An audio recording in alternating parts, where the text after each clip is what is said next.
Good morning વિદ્યાર્થી મિત્રો।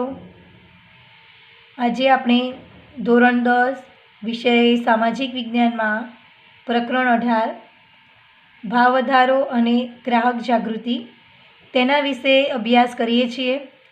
અગાઉના વિડીયોમાં આપણે ભાવ વધારો એટલે શું અને ભાવ વૃદ્ધિના કારણો, તો એની અંદર આપણે નાણાંના પુરવઠામાં વધારો, વસ્તી વધારો અને નિકાસમાં વધારો, તો આ ત્રણ કારણો વિશે આપણે ચર્ચા કરી।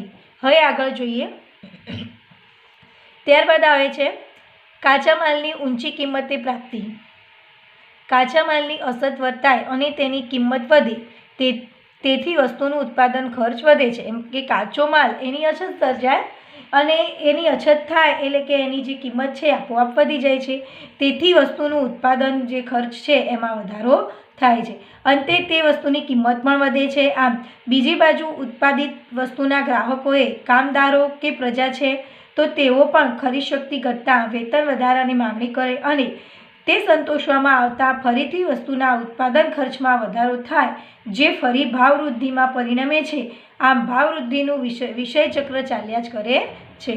તો અહીંયા ફરી આપણે જોઈએ કાચા માલની ઊંચી કિંમતે પ્રાપ્તિમાં ચીજવસ્તુઓના કાચા માલની કિંમતો વધે છે કે જે કંઈ ચીજવસ્તુઓ છે એનો જે કાચો માલ છે એ ચીજવસ્તુઓના કાચા માલની કિંમતો વધે છે ત્યારે ઉત્પાદન ખર્ચ વધે છે। આમ જેનાથી ચીજવસ્તુઓની કિંમતો પણ વધે છે।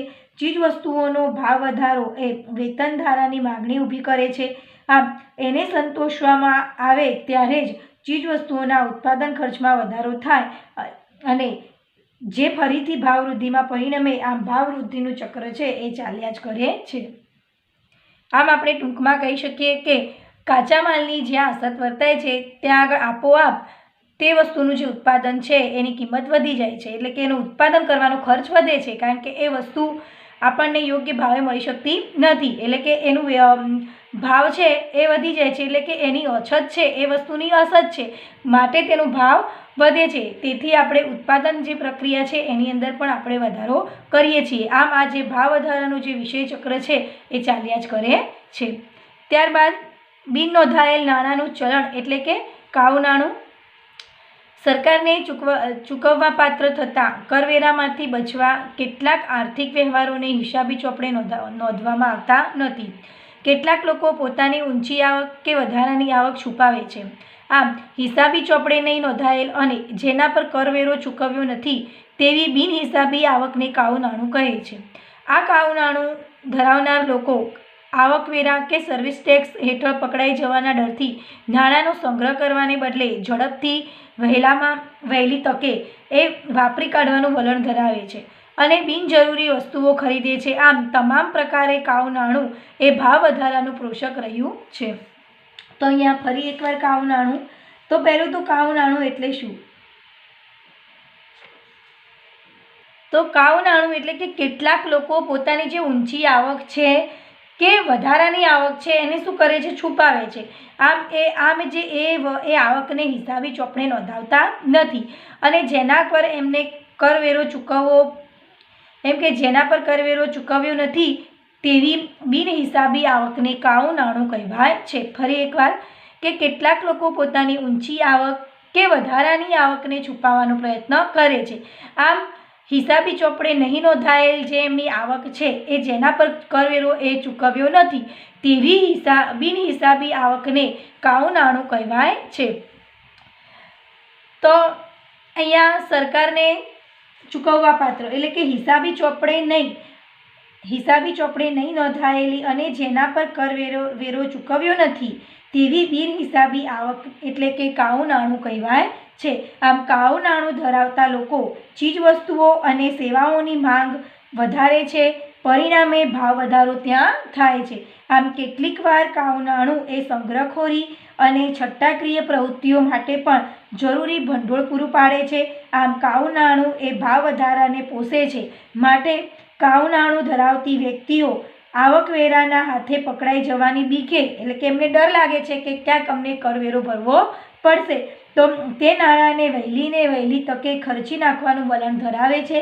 આમ તેઓ તેમના મોજ-શોખ કે વૈભવની વસ્તુઓ ગમે તેટલા ઊંચા ભાવે ખરીદતા અચકાતા નથી. આમ આ પરિસ્થિતિ ચીજવસ્તુઓની ભાવવૃદ્ધિ કરે છે.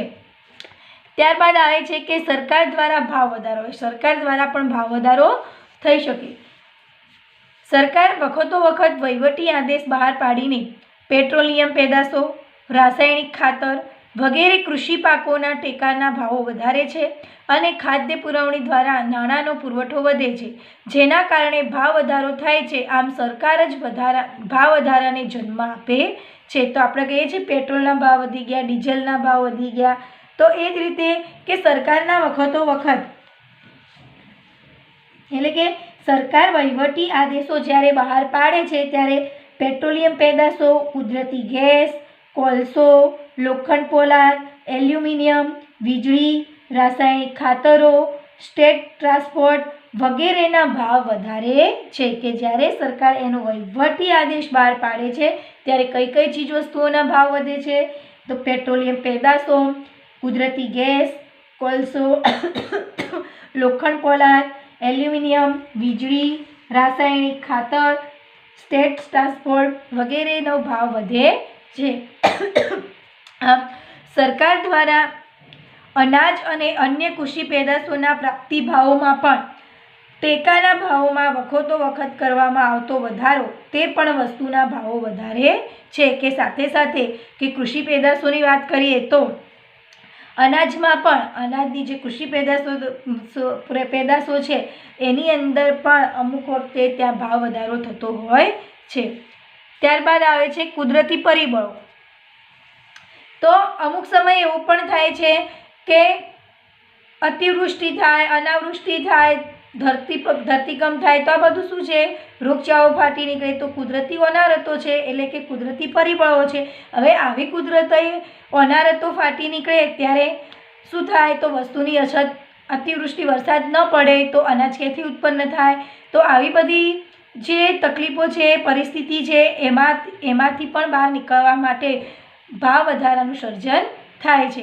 એટલે કે કુદરતી પરિબળોની અંદર આપણે જોઈએ તો અતિવૃષ્ટિ, અનાવૃષ્ટિ, ધરતીકંપ, રોગચાળો જેવી જે કુદરતી આફતો છે, તો એ આફતોના કારણે તેમજ યુદ્ધનું સર્જન થતું હોય, યુદ્ધ છે, તોફાનો છે, આંદોલન છે, હડતાલો છે કે ઔદ્યોગિક અશાંતિના કારણોસર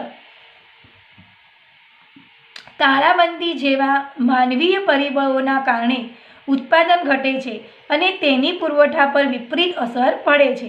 આમ પુરવઠો ઘટતા તેની સામે નાણાંનું પ્રમાણ સ્થિર રહેવાથી ચીજવસ્તુની માંગના દબાણથી ભાવ સપાટીમાં વધારો થાય છે.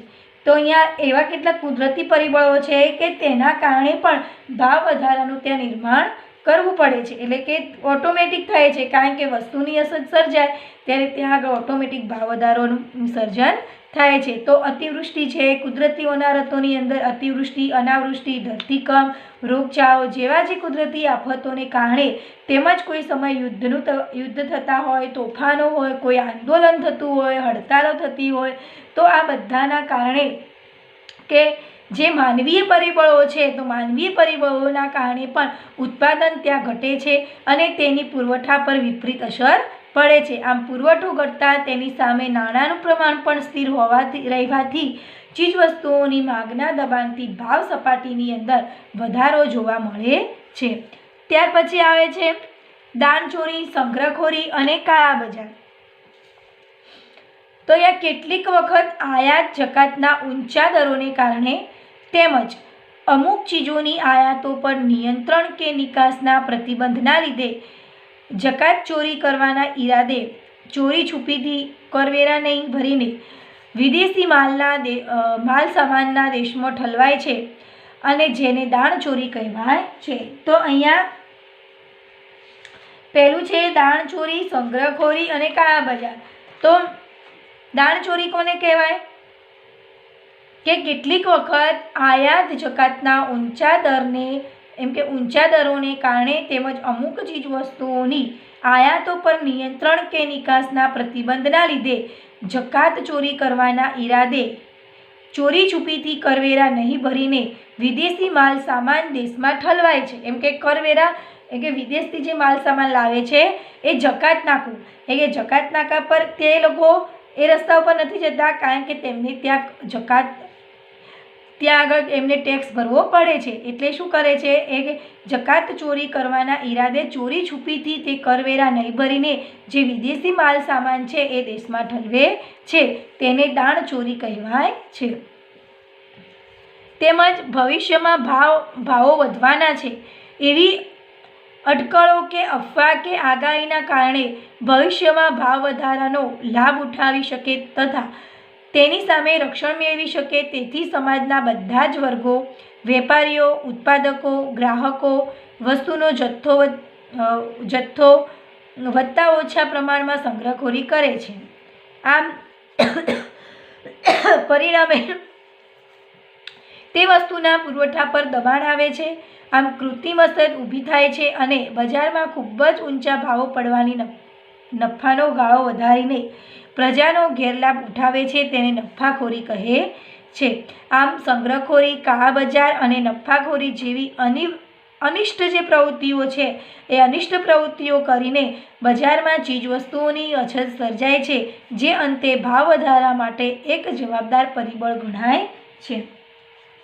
તો અહીંયા સંગ્રહખોરી અને દાણચોરી, સંગ્રહખોરી અને કાળા બજારની અંદર આપણે જોયું કે અનાજ અને અન્ય આવશ્યક જે ચીજવસ્તુઓ છે એ ચીજવસ્તુઓના ઉત્પાદનમાં અનિશ્ચિતતાઓ હોવાને લીધે અવારનવાર અછતની પરિસ્થિતિ સર્જાય છે કે અનાજ અને અન્ય જે જરૂરી ચીજવસ્તુઓ છે એનું ઉત્પાદન થવામાં અનિશ્ચિતતા છે, એટલે કે એ વસ્તુ નિશ્ચિત નથી. તો એના કારણે શું થાય છે, તો અવારનવાર અછતની પરિસ્થિતિ સર્જાય છે કે કોઈ વખતે અનાજ વધારે પણ ઉત્પાદન થયું અથવા તો ઓછું પણ થયું. ઓછું થાય ત્યારે ત્યાં અછત સર્જાય છે. આમ આવી પરિસ્થિતિમાં ઊંચી કિંમતોનો લાભ લેવાની વૃત્તિથી હવે આવી પરિસ્થિતિની અંદર ઊંચી કિંમતોનો લાભ લેવાની પ્રવૃત્તિથી વેપારીઓ શું કરે છે, ચીજ વસ્તુઓની સંગ્રહખોરી કરે છે.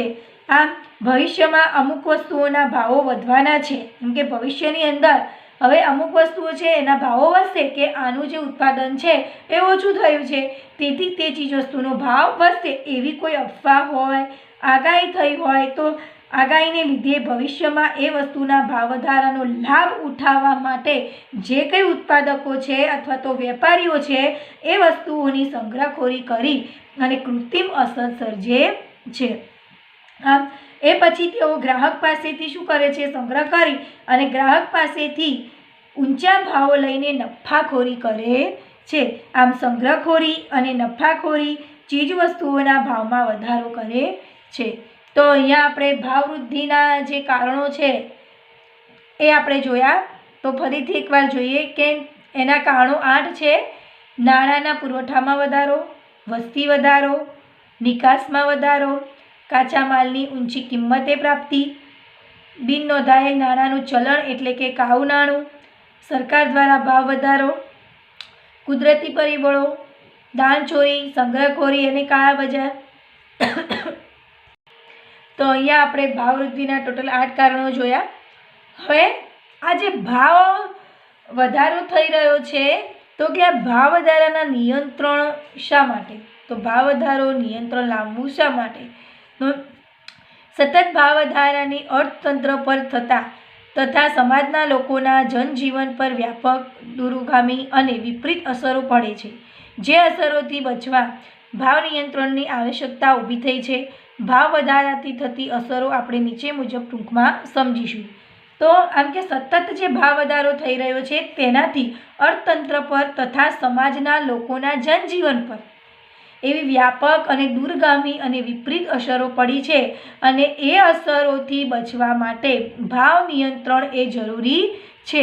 માટે ભાવ વધારાથી થતી જે અસરો છે એ આપણે જોઈએ. તો ભાવ વધારાથી થતી જે અસરો, ભાવ વધારાથી નફામાં વધારો, આવકમાં વધારો, ખરીદ શક્તિમાં વધારો, ચીજવસ્તુ સેવાઓની માંગમાં વધારો, વસ્તુના ભાવમાં વધારો એ વિષય ચક્ર સતત ચાલ્યા જ કરે છે. ગરીબો અને મધ્યમ વર્ગને જીવવું દુષ્કર બની જાય છે. તો અહીંયા ભાવ વધારા પર નિયંત્રણ શા માટે, એની અંદર આપણે જોઈએ તો ભાવ વધારાથી જો ભાવ વધારો થાય તો વેપારીને નફો થાય, એટલે એની આવક વધે. હવે ખરીદ શક્તિમાં પણ વધારો થાય. આમ ચીજ વસ્તુ અને સેવાની માંગમાં પણ વધારો થાય. વસ્તુના ભાવમાં વધારો એ જે વિષય ચક્ર છે એ સતત ચાલ્યા કરે છે. પણ જે ગરીબો છે અને મધ્યમ વર્ગને એનું જીવન છે એ કેવું બની જાય છે, દુષ્કર બની જાય છે. ત્યારબાદ છે ભાવ વધારાથી બચત અને મૂડી સર્જનના દરમાં ઘટાડો થાય છે. જરૂરી ચીજવસ્તુઓનું ઉત્પાદન ઘટે છે. નવા ધંધા ઉદ્યોગો રોજગાર અટકી જાય છે. હવે ભાવ વધારો થાય તેથી જે બચતની જે મૂડી છે, તો વ્યક્તિ શું કરે, ભાવ વધારો થાય તો એની પાસે જે બચત કરવા માટે કશું રહેતું નથી, એટલે કે બચતની મૂડીનું સર્જન કરતા હોય છે એના દરમાં ઘટાડો થાય છે. આમ જરૂરી ચીજવસ્તુઓનું ઉત્પાદન પણ ઘટે છે. આમ નવા ધંધાઓ છે, ઉદ્યોગો છે, રોજગારો છે એ પણ અટકી જાય છે. એના પછી વિદેશી મૂડીરોકાણ ઘટે છે. આયાતી વસ્તુઓમાં વધારો થતાં ઊંડિયામણ ખર્ચાય છે, જે નવી સમસ્યા સર્જે છે. તો અહીંયા વિદેશી જે મૂડીરોકાણ ઘટે છે કે વિદેશી નાણું, એમ કે અહીંયાથી આપણે નિકાસ જે વસ્તુની કરીએ છીએ તો અહીંયા વસ્તુની અછત સર્જાય, ભાવ વધારો થાય, એટલે એ વસ્તુની આપણે નિકાસ કરી શકતા નથી. એટલે કે વિદેશથી જે ઊંડિયામણ આપણને એ પ્રાપ્ત થતું નથી, એટલે એમાં પણ ઘટાડો થાય છે. એટલે કે આયાતી વસ્તુઓમાં વધારો થતાં ઊંડિયામણ ખર્ચાય છે. એટલે કે વસ્તુ આપણે બહારથી લાવીએ છીએ તેથી આપણું જે નાણું છે એમાં ખર્ચાય છે અને એક નવી સમસ્યાનું ત્યાં સર્જન થાય છે. એના પછી આવશ્યક ચીજવસ્તુઓનું ઉત્પાદન ઘટે છે, અછત સર્જાય છે, પ્રજાનું જીવન ધોરણ કથળે છે, ગરીબો વધુ ગરીબ બને છે. તો અહીંયા જે આવશ્યક જે વસ્તુની જરૂરિયાત છે, તો આવશ્યક ચીજવસ્તુઓનું પણ ઉત્પાદન ઘટે છે. એટલે ત્યાં શું થાય છે, ઉત્પાદન ઘટે એટલે અછત સર્જાય. આમ પ્રજાનું જીવન ધોરણ કથળે છે. આમ ગરીબો છે એ વધુને વધુ ગરીબ બનતા જાય છે. દેશમાં ચીજવસ્તુઓનું ઉત્પાદન ખર્ચ વધતા તે મોંઘી થતાં દેશની નિકાસી વસ્તુઓના ભાવ વધતા અને પ્રમાણમાં આયાતી વસ્તુ બજારમાં સસ્તી હોવાના કારણે દેશની નિકાસમાં ઘટાડો થતાં અને આયાતો વધતા ઊંડિયામણની જે સમતુલા છે એ ખોરવાઈ જાય છે. આમ આયાત નિકાસમાં અસંતુલન સર્જાય છે. તો કે દેશમાં જે ચીજવસ્તુઓનું ઉત્પાદન થઈ રહ્યું છે એ ઉત્પાદનમાં ખર્ચ વધતા, કે દેશની અંદર જે કંઈ ચીજવસ્તુનું ઉત્પાદન થાય છે એ ઉત્પાદન કરવાની અંદર ખર્ચ વધુ થાય છે. તો શું થાય છે, ખર્ચ વધુ થાય એટલે ત્યાં આગળ એ વસ્તુ મોંઘી થાય છે. હવે મોંઘી થતાં એ દેશની નિકાસી વસ્તુઓના ભાવ વધે છે અને પ્રમાણમાં જે આયાતી વસ્તુ છે એ બજારમાં સસ્તી હોવાને કારણે, એટલે કે આપણે બહારથી જે વિદેશથી જે વસ્તુઓ લાવ્યા છીએ એ બજારની અંદર સસ્તી છે, તો એ સસ્તી હોવાના કારણે શું થાય, તો જે નિકાસમાં છે એ ઘટાડો થતાં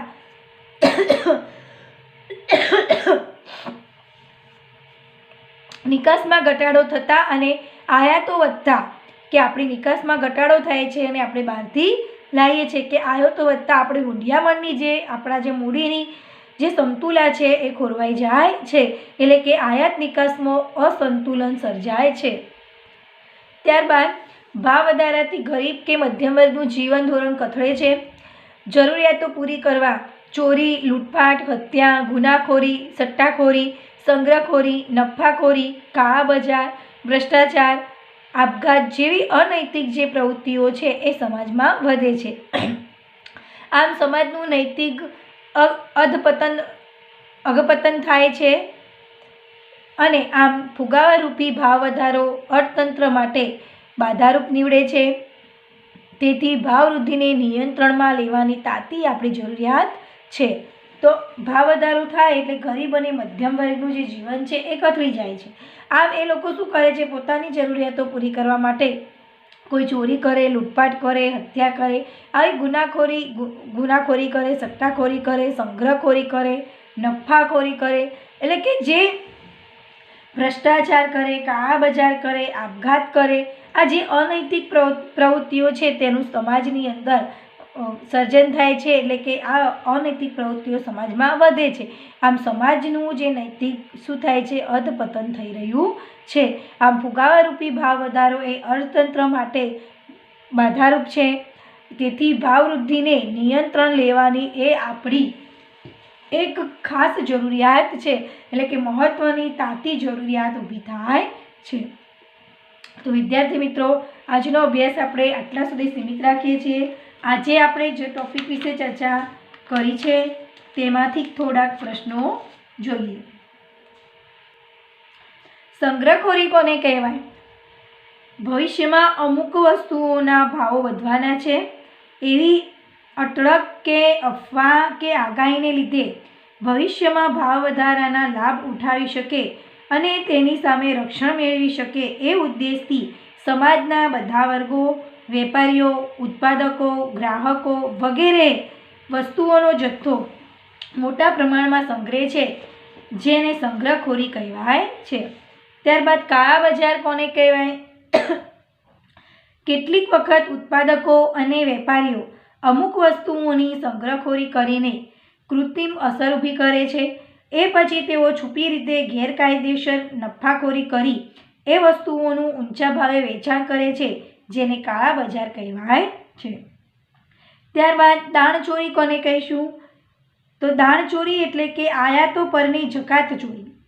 કે કેટલીક વખત જકાતો વધવાને કારણે તેમજ અમુક વસ્તુઓની આયાતો પર નિયંત્રણોને કારણે ચોરી છુપીથી કરવેરો નહીં ચૂકવીને વિદેશી માલ સમાન દેશમાં ઘુસાડી તેનું વેચાણ કરવાની સમાજ વિરોધી પ્રવૃત્તિને દાણચોરી કહેવાય છે. ત્યારબાદ નફાખોરી એટલે શું? તો કેટલીક વાર ઉત્પાદકો અને વેપારીઓ અમુક વસ્તુઓનો સંગ્રહ કરીને બજારમાં એ વસ્તુઓની કૃત્રિમ અસર ઊભી કરી કાળા બજાર દ્વારા ગ્રાહકો પાસેથી ખૂબ ઊંચા ભાવો પડાવે છે, જેને નફાખોરી કહેવામાં આવે છે. તો વિદ્યાર્થી મિત્રો, આજનો અભ્યાસ આપણે આટલા સુધી સીમિત રાખીએ છીએ. આગળના વિડીયોની અંદર આપણે ભાવ વધારાને નિયંત્રણ લેવાના ઉપાયો વિશે જોઈશું. Thank you.